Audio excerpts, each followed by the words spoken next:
Madame la Présidente, Monsieur le Président de la Commission, Madame la Ministre, mes chers collègues, c'est dans la précipitation que nous nous retrouvons ici pour approuver une décision en apparence très simple. Pourtant, l'enjeu de ce texte n'est pas simplement la validation de l'entrée de tel ou tel pays dans l'Alliance Atlantique. L'enjeu de ce texte n'est pas une simple formalité débattue au cœur de l'été en quelques heures. En réalité, il faut comprendre que l'enjeu de ce texte façonnera durablement la nature des relations diplomatiques sur notre continent. Car ces deux pays n'ont pas une histoire anodine. En politique internationale, ils ont consciemment opté pour une forme de non-alignement. Cette conception des relations internationales, hors de toute logique de bloc, a permis de faire de la Finlande et de la Suède des interlocuteurs diplomatiques de choix, apartisans et capables d'agir pour le bien commun. Ce positionnement leur a permis d'œuvrer, par exemple, aux discussions pour la paix au Yémen ou à la création d'un organe multilatéral comme l'OSCE. C'est aussi, et c'est tout à leur honneur, une lutte sincère contre la prolifération et la dissuasion nucléaire, une position qui refuse l'escalade mortifère avec Moscou. Ce temps est désormais révolu. Poutine a provoqué ce changement de position avec sa guerre criminelle qui porte atteinte aux droits humains. Malgré tout, la solution offerte par l'Alliance Atlantique n'est pas de nature à répondre à la situation d'insécurité de ces États. Rappelons que la Finlande et la Suède sont tous les deux membres de l'Union européenne et en vertu des traités européens, les 27 membres ont un devoir d'aide et d'assistance mutuelle qui assure déjà une protection à ces deux pays.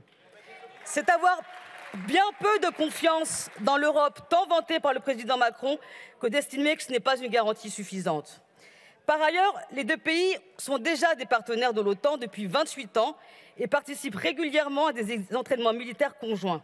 Et c'est sans compter la collaboration avec les voisins du nord de l'Europe au sein de la coopération de défense nordique. Le choix fait par la Suède et la Finlande est donc surtout symbolique et d'affichage, alors que la désescalade est nécessaire face aux conséquences dramatiques de la guerre, que ce soit en Ukraine ou dans le monde. L'entrée de la Suède et de la Finlande dans l'OTAN nous fait perdre, de facto, des partenaires crédibles et respectés par tous pour leur qualité de médiateurs. Mais ce sont aussi les dommages collatéraux de cette arrivée de deux pays au sein de l'OTAN qui devraient retenir notre attention. Le prix du ticket d'entrée, c'est le renoncement à nos principes à travers ce pacte avec la Turquie. Mes chers collègues, la réponse à la brutalité de Poutine ne peut être la brutalité d'Erdogan. Il y a un mois, le président Macron affirmait que la France, ses alliés, ses partenaires européens n'ont qu'un camp, celui du respect de la paix, de la démocratie, du droit international. Nous en sommes loin. Le marchandage honteux avec Erdogan démontre le contraire. Comme pour le meurtrier saoudien Ben Salman la semaine dernière, la France cède sur ses principes. L'autocrate turc a ainsi pu imposer la signature d'un mémorandum avec les deux pays nordiques pour mieux attenter aux droits fondamentaux des Kurdes. Il peut réprimer en toute impunité nos alliés dans le nord de la Syrie, sous couvert de lutte contre le terrorisme.